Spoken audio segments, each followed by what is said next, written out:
E aí pessoal, beleza? De volta aí com mais um vídeo, hoje para mostrar para vocês a coleção Vagabond, publicada pela Panini. Vamos nessa?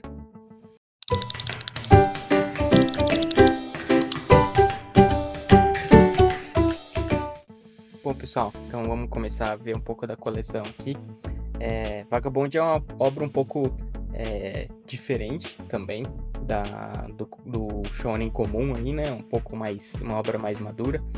É publicada pela Panini aqui no Brasil, já foi publicada pela Conrad no passado, e hoje ela tem 37 volumes. Infelizmente, essa é uma obra que está em ato indefinido aí, né? Então a gente não sabe se um dia o autor vai terminar ou não a história do mangá, tá? Tô mostrando para vocês aqui os volumes 1 e 2 do mangá. Esses dois volumes compõem o primeiro arco da história. Vagabond é um mangá que se passa aí no Japão feudal e ele segue a lenda de Musashi, né? Que é uma lenda muito famosa aí no Japão por ser o samurai que criou o estilo de duas espadas. Então o primeiro arco aqui começa com o Takezo. Esse é o nome original aí do Musashi, antes da transformação dele. E conta a história dele como que ela era no vilarejo dele, os amigos, e mostra que ele tinha uma natureza bastante violenta, até porque ele cresceu sem a estrutura dos pais ali, né? Então ele se desenvolveu, cresceu dessa forma. E além disso, esse primeiro arco introduz personagens muito importantes na história, que nem o Matahachi, que é o melhor amigo dele, a Otsu, que é a garota que ele gostava, e o Monge Takuan, que é um personagem muito importante no decorrer da história aí. Bom, troquei aqui os mangás, tô mostrando agora os volumes 3 e 4, que formam o arco de Kyoto. No final do primeiro arco, o Takezu, o Monge Takuan dá um novo nome para ele, que é o nome de Musashi. E ele parte em busca de se aperfeiçoar como um samurai e também de conhecimento, né? Porque o monge ensina o valor disso pro Musashi. E aí no primeiro arco, que é o arco de Kyoto, ele vai para a capital e lá ele desafia o dojo dos Yoshioka. Esse é um momento já que cria bastante problemas para ele no futuro, né? Porque vai gerar uma vingança aí em relação aos Yoshioka, que vai perseguir ele por bastante tempo. Esse arco também começa a introduzir aí a questão do Matahachi, de como ele se comporta e todas as mentiras que ele começa a criar em torno dele e como a situação dele vai piorando. E o Musashi, ele desafia o dojo, acaba saindo vitorioso e isso gera inúmeros problemas para ele aí, né, por causa dessa questão de vingança. Então, mesmo com essa questão dele ter aprendido ali com o Monge Takuan, dessa questão de buscar o conhecimento, o aperfeiçoamento ali, ele ainda é uma pessoa muito impulsiva. Então, ele gera esses inúmeros problemas para si mesmo, né, com o que acontece ali dentro do dojo dos Yoshioka, tá? Bom, então aqui os volumes 5, 6, 7 e 8, que é o arco de Hosoen. Musashi sai de Kyoto e vai em busca do templo Hosoen, que era o templo que tinha os melhores lanceiros do Japão feudal aí. Inclusive nessa capa do volume 7 aqui, mostra ele lutando contra um dos monges lá. Esse arco já é bem diferente da questão do que tá rolando ali no arco de Kyoto, né? Porque no arco de Kyoto ele tem toda uma rivalidade contra o pessoal lá. E aqui é diferente, ele se conecta ali com os monges, né? Ele começa a aprender bastante com eles. Apesar dele ser o desafiante, no caso, ele aprende muito nessa questão de se desenvolver e de observar a técnica do inimigo, né? E apreciar isso. Então ele começa a amadurecer a partir desse arco. Então, conforme acontecem as lutas contra os monges nesse arco aqui, tanto que esse arco é até maior do que os outros dois anteriores, ele vai desenvolvendo essa questão do amadurecimento e de aprender com a técnica da outra pessoa, né? Então, o desfecho desse arco é bem diferente do arco anterior. Bom, aqui no quarto arco já, Inclusive a gente ainda tá no volume 11, mas já é o quarto arco. São os volumes 9, 10 e 11. É o arco de Yagyu. Yagyu era um mestre da espada japonesa ali. Ele foi muito famoso, porém ele já estava aposentado na época do Musashi. E mesmo assim o Musashi vai em busca do Yagyu para tentar um duelo.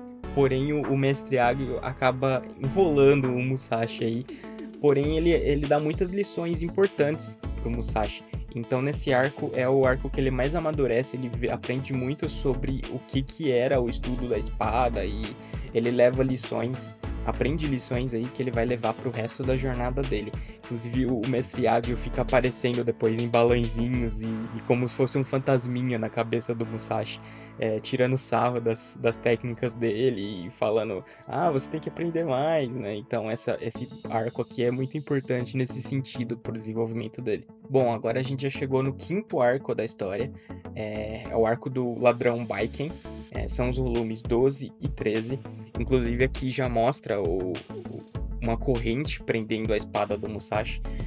O Ladrão Baiken era conhecido por usar uma arma muito peculiar na época, que era uma corrente com uma foice. E o Musashi vai em busca dele justamente para ter uma experiência diferente num combate com uma arma desse tipo, né? Então esse arco é um pouco diferente dos outros, ele isola mais o Musashi nessa busca pelo ladrão, só que ele também mostra muito de como era dura a vida naquela época e o Musashi acaba aprendendo muito também com o Baiken ali, na questão da humildade ali, do porquê que ele era o ladrão e porquê que ele fazia aquilo, né? Ele queria alimentar,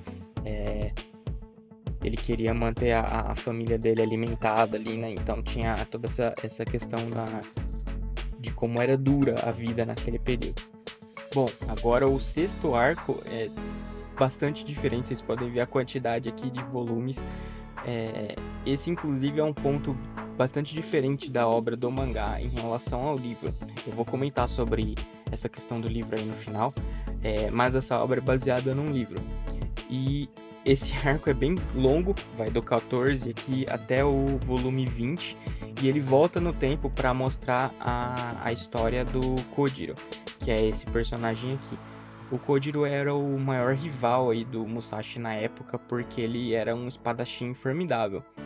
E nesse ponto do mangá, como eu falei, ele traz as maiores mudanças.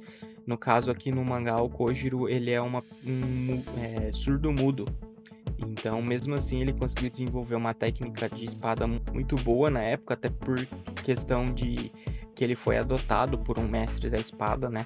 Desde muito pequeno. Então, até aqui no volume 14 mostra ele pequenininho, né?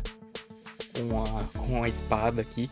Ele cresceu nesse ambiente e a pessoa que adotou ele acabou eventualmente treinando ele com as técnicas de espada. Bom, então a gente chega aqui no sétimo arco da história, que na verdade vou mostrar em duas partes aqui, porque são vários volumes. Vai do volume 21 até o 30, e é o arco dos Yoshioka. Então, vocês já podem imaginar que o Musashi retorna para Kyoto para resolver aquela vingança lá do começo da história, né? Então aqui no volume 21, inclusive, acaba todo aquele flashback que estava rolando no arco do Kojiro, e ele volta aqui para a história do Musashi pro tempo atual aí no decorrer da história, né? Então aqui os primeiros 5 volumes, e ele retorna aí para Kyoto uma pessoa completamente diferente. Então quando os Yoshioka desafiam ele para o duelo, para resolver essa questão da vingança ali, eles encontram um Musashi completamente diferente. Inclusive isso deixa eles abismados, né, com como foi uma evolução tão rápida ali do Musashi em tão pouco tempo. Vou trocar aqui então os volumes para vocês. Então aqui os 5 outros volumes desse arco, 26, 27, 28, 29 e 30. Inclusive nessa capa aqui do 26 mostra o Musashi com as 2 espadas, né?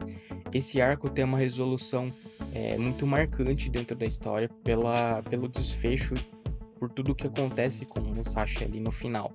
Ele acaba saindo muito ferido, tanto espiritualmente quanto no corpo dele ali, né? Ele se machuca bastante para conseguir vencer os duelos todos. E é um período em que ele começa a se questionar se o que ele tá fazendo é o correto, é o caminho que ele deveria seguir, se ele tá realmente fazendo uma coisa de bom, por causa de toda a destruição que ele causa, vamos dizer assim, né? Na vida das pessoas ali, por causa dessa vingança com os Yashioka. Bom, e daí aqui o último arco do mangá, que na verdade é uma mistura de dois períodos aqui, que é o arco do andarilho e da agricultura, né, do Musashi fazendeiro, vamos dizer assim, do volume 31 até o 37. Nesse arco aqui o Musashi começa o período vagando, sem um destino específico, ele sai em busca aí ele só sai andando, na verdade. Com tudo que aconteceu ali no arco dos Yashoka, ele fica pensando se o que tá acontecendo é o que ele realmente deveria estar fazendo, se ele tá fazendo a coisa certa, né? E ele não sabe mais muito bem como crescer mais e nem se ele deveria crescer mais, né? Porque ele tá se tornando uma pessoa muito forte e causando muitos problemas aí pelo Japão. E aí ele sai vagando, só que muitas pessoas ao mesmo tempo estão caçando ele, assim, por uma recompensa, né? Então todo mundo quer vencer o grande Musashi nesse período. E ele tá muito ferido também das batalhas, ele acaba se cansando de tudo isso, até que no volume 34 ele encontra uma criança que leva ele para uma vila e ele vê a situação daquela vila. Tá todo mundo passando muita fome, é uma vila que tá sem o suporte ali do senhor feudal daquela área, e eles estão fadados a morrer de fome ali, porque eles não conseguem plantar. A terra é muito infértil e toda vez que eles plantam, a enxurrada que vem leva todas as plantações deles. Então Musashi fica ali com aquela criança que ele encontrou, eles passam um tempo conhecendo aquele vilarejo e ele decide que ele vai fazer alguma coisa. Então até o volume 37 ele meio que ele fica na casa da criança e começa a ajudar o pessoal do vilarejo a desenvolver uma plantação ali de arroz. Ele cava sozinho uma trincheira para que a enxurrada não leve a todas as plantações deles, e as pessoas ficam maravilhadas com como que ele resolveu aquele problema, e ele tenta ajudar essas pessoas, porém nem tudo são flores aí, e conforme o passar das estações eles continuam com muita dificuldade, porque eles já estavam numa situação muito ruim, perto aí de morrerem de fome, literalmente. Então, antes mesmo deles conseguirem colher o que eles estão plantando, as pessoas já começam a falecer por causa da comida, né? Então, o Musashi, nesse momento, ele é abordado por um tipo de olheiro, uma pessoa que estava ali em nome do senhor feudal daquela área, porque esse senhor feudal queria contratar um Musashi. Só que o Musashi não queria trabalhar para essa pessoa, pelo menos não nesse momento, né? Ele não tinha nada contra ali, mas ele queria ajudar o pessoal do vilarejo. E aí o Musashi negocia com essa pessoa, e em troca de um pouco de comida para conseguir manter o pessoal do vilarejo até a colheita, ele aceita ir trabalhar para esse senhor feudal, desde que ele possa permanecer na vila até a resolução ali do problema. E no final dá tudo certo, eles conseguem resolver a questão ali da comida, e daí o Musashi parte para o castelo do senhor feudal. Bom, como eu comentei com vocês aí, essa é uma obra em ato indefinido, então tem alguns capítulos a mais do que o volume 37, que não foram colocados no volume porque não tem capítulos suficientes para fazer um volume 38, mas ele já iniciava um novo arco em que o Musashi estava indo em direção ali ao senhor feudal, tá? E também, como eu disse lá no começo do vídeo, esse mangá é baseado num livro. É esse livro aqui, A História de Musashi, de Eiji Yoshikawa. É um livro muito famoso lá no Japão, muito conhecido, muito lido inclusive, E essa aqui, como curiosidade para vocês, essa é uma edição especial lançada aqui pela Estação Liberdade para comemorar aí o centenário japonês. Lançaram essa edição de Musashi, porque tem uma edição que são apenas em 2 livros, tá? Então essa edição aqui ela tem 3 volumes. Esse é o volume 3. E esse livreto especial, tá? Até diz aqui edição especial. É o mesmo conteúdo, o mesmo livro, só é feito nessa caixinha diferente e bonita, para comemorar aí o centenário japonês. Tá? Então essa é a obra que baseou o mangá ali. E inclusive esse foi o problema que gerou aí pro autor, e é por isso que a obra está em ato indefinido.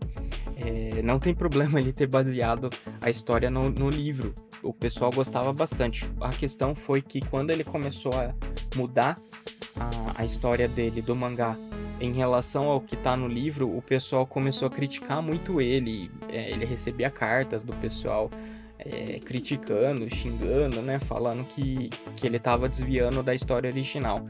E aí ele, numa entrevista aí recente, ele disse que ele se cansou de continuar recebendo essas críticas. Ele gostava muito da obra, mas ele acabou se cansando ali, perdendo o encanto de fazer aquela obra, e ele partiu para fazer outra obra, que inclusive já tem uma publicação no Brasil, que é a Real, que é um mangá de basquete. Ele fez essa obra, mas ele acabou dizendo nessa entrevista aí que talvez um dia ele retorne para finalizar o mangá, porque ele não gostaria de deixar inacabado aí. Tomara que ele volte e lance os volumes finais. Bom, pessoal, então é isso desse mangá, e espero que tenham gostado. Deixa aí nos comentários o que vocês acharam da história, se vocês teriam interesse de ler o livro também, tá? E deixa aquele like para ajudar a gente a divulgar esse vídeo para mais pessoas. E se inscreve no canal para não perder os próximos vídeos de coleções, beleza? Valeu, até a próxima!